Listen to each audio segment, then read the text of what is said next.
ایک نماز ان کی چھوٹی تکبیر اولا سے تو انہیں اتنا دکھ ہے۔ میرے مسلمان بھائیوں، آج مجھے اور آپ کو پھر کیوں نہیں دکھ؟ ہم سمجھتے ہیں پتہ نہیں پڑھ جو لی ہے، چاہے لیٹ پڑھی، چاہے فجر زور کی اثر کے ساتھ پڑھی، اثر کی مغرب کے ساتھ پڑھی، مغرب کی عشاء کے ساتھ پڑھی، اور صبح کی نماز کا تو اللہ ہی حافظ ہے، کیونکہ ہماری آنکھ کھلتی نہیں، ہم پڑھیں کیسے؟ لیکن یہ بے نماز مجرم اللہ کی دربار میں جب پیش ہوگا میرے مسلمان کے لیے، اس کے لیے اللہ نے بڑی بڑی سزائیں تیار کر رکھی، اور فرمایا کل قیامت کے دن اللہ تبارک و تعالیٰ اس بے ایمان بے نماز مجرم کو اللہ جب قبر سے اٹھائے گا، اندھا کر کے اٹھائے گا، آنکھوں سے نبینا ہوگا، اور اس وقت بندہ کہے گا اللہ دنیا کے اندر بڑی روشنی دی تھی، بڑے نظارے کرتا تھا، آج وجہ کیا ہے؟ اللہ فرمائے گے ومن اعرض عن ذکری فإن له معیشۃ ضنکا، اللہ فرمائیں گے کہ میرا دنیا کے اندر تو نے فرمان نہیں سنا تھا کہ جو میرے ذکر سے اراض کرے گا میں رب تعالیٰ دنیا کے اندر اس کی معیشت کو تنگ کر دوں گا، اور قیامت کے دن جب قبر سے اٹھاؤں گا اسے اندھا کر کے اٹھاؤں گا، نبینا کر کے اٹھاؤں گا۔ اور میرے مسلمان بھائیوں، بے نماز انسان جو ہوتا ہے جب دنیا سے چاہتا ہے اس کے اوپر چار طرح کی لعنتیں برستی ہیں، بے نمازی انسان کو۔ فرمایا ان میں سے پہلی لعنت کون سی ہے؟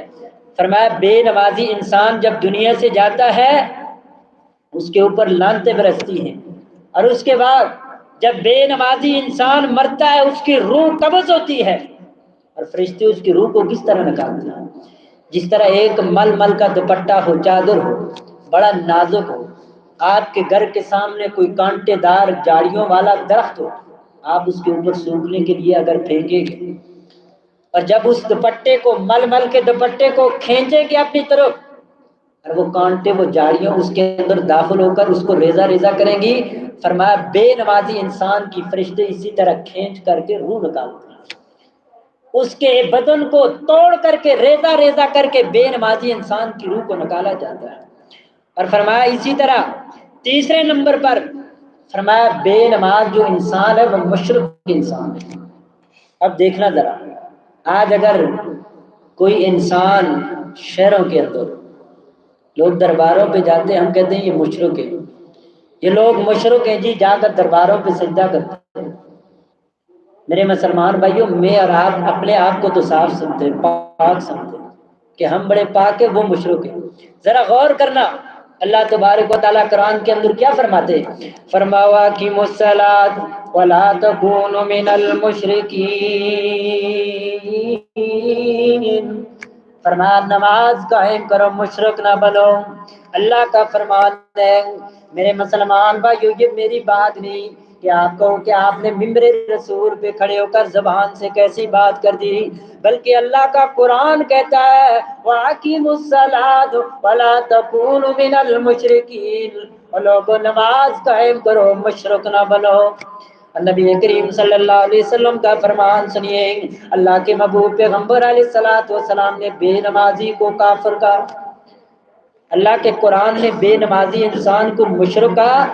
نبی کریم صلی اللہ علیہ وسلم کی حدیث نے بے نمازی انسان کو کافر کہا۔ فرمایا کہ بین العبد و بین الکفر ترک الصلاۃ، اگر ایک مسلمان مومن بندے اور کافر کے درمیان فرق کرنے والی چیز ہے تو وہ نماز ہے۔ اگر ایک بندہ نماز نہیں پڑھتا سمجھ لو اس کا مسلمانوں کے ساتھ، اسلام کے ساتھ کوئی تعلق اور واسطہ نہیں، وہ کافر انسان ہے۔ نبی کریم صلی اللہ علیہ وسلم کی حدیث مبارکہ کہتی ہے، اور اللہ کا قرآن بے نمازی انسان کو مشرک کہتا ہے، کیونکہ اللہ تبارک و تعالیٰ فرماتے ہیں کہ جو مشرک انسان ہوتا ہے نا، مشرک یہی نہیں کہ درباروں پر جا کر سجدہ کیا وہ مشرک ہے، جادو کرتا رہا وہ مشرک ہے، تعویذ کرتا رہا وہ مشرک ہے۔ بے نمازی انسان دنیا کے اندر سب سے بڑا مشرک انسان ہوتا ہے، اور اللہ تعالیٰ فرماتے ہیں جو مشرک انسان ہے نا، بے نمازی، اگر مشرک دنیا کے اندر سونے کا ڈھیر لگا کے میرے رب کے سامنے صدقہ دینا، میں اللہ اس کے زمین بر سونے کو بھی اپنی برگاہ کے اندر قبول نہیں کروں گا۔ اور ہم سال کے 11 مہینے نمازیں پڑھتے ہی نہیں، رمضان آتا ہے روزے رکھتے ہیں، جب عید آتی ہے بڑی، ہم کہتے ہیں جی مہنگے سے مہنگا جانور ذبح کریں گے، 1,00,000 2,00,000۔ میرے مسلمان بھائیوں کوئی فائدہ نہیں، ہمارا کوئی عمل مشرک انسان کا اللہ تبارک و تعالیٰ قبول ہی نہیں